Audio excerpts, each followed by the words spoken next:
இந்த படத்தெல்லாம் இப்போ ரீலீஸ் பண்ணால் எவ்வளோ நல்லாயிருக்கும். அந்த மாதிரி நான் நினைக்கிற டாப் 10 மூவிஸை பற்றி தான் இந்த வீடியோவில் பார்க்க போகிறேன் கைஸ். இந்த படத்தெல்லாம் ரீலீஸ் பண்ணால் ரொம்பவே நல்லாயிருக்கும் அப்படின்னு நான் நினைக்கிற ஒரு சில மூவிஸ் தான் இன்றைக்கான வீடியோவில் பார்க்க போகிறோம். 10th பிளேஸில் பார்க்க போகிற படத்தோட பேர் அட்டகத்தி மூவி படம் தான் guys.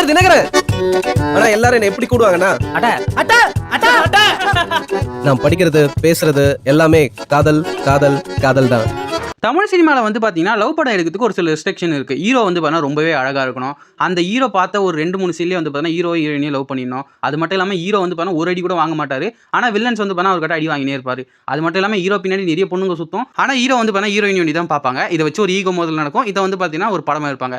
Most of the love films இந்த மாதிரி தான் வந்திருக்கு. பட் அந்த எல்லா ஸ்டீரியோ டைப்பையும் உடச்சி ஒரு சூப்பரான ஜாலியான லவ் படமாக வந்த படம் தான் அட்டகத்தி படம். இதில் ஹீரோ வந்து பார்த்தீங்கன்னா ஹீரோயினை ஃபாலோ பண்ணுவாங்க. எல்லா படத்துலேயும் வர மாதிரி தான் இந்த படத்துலேயும் வரப்போகுதுன்னு நம்ம நினைச்சிருப்போம். பட் டக்குன்னு வந்து பார்த்தீங்கன்னா அண்ணா இந்த மாதிரி பண்ணாதீங்கன்னா அந்த ஹீரோயினி சொல்லி போயிடும். நிச்சயமாக வந்து பார்த்தீங்கன்னா உங்களோட லைஃப்ல ஒரு டைம் ஆச்சு எல்லாரும் ஃபேஸ் பண்ணியிருப்பீங்க. அட்லீஸ்ட் யாராவது சொல்லியிருப்பாங்க, அப்பயாச்சும் நீங்கள் ஃபேஸ் பண்ணியிருப்பீங்க. நம்மளுக்கு ரொம்ப பிடிச்ச ஒரு பொண்ணு இருக்கும். அந்த பொண்ணு கிட்ட நம்ம லவ் சொல்ல போகும்போது டக்குன்னு அந்த அண்ணான்னு வந்து நம்ம சொல்லி அமிச்சிடும். அது வந்து நம்மளுக்கு பல்ப் ஆகிடும். அது மாதிரி எக்கச்சக்கமான பொண்ணு கிட்ட நம்ம நினைப்போம். அதே மாதிரி அதே லெவலில் நம்ம இருக்க மாட்டோம். டக்குன்னு வந்து பார்த்தீங்கன்னா வேற பொண்ணு வந்து லவ் பண்ணணும்னு நினைப்போம். இது அப்படியே நம்ம லைஃபுக்கு ரிலேட் பண்ணுற மாதிரி வந்து பார்த்தீங்கன்னா அட்டகத்தி படத்தில் வந்து பார்த்தீங்கன்னா ரொம்ப சூப்பராக பாரஞ்சித் அவர்கள் எடுத்திருப்பாங்க.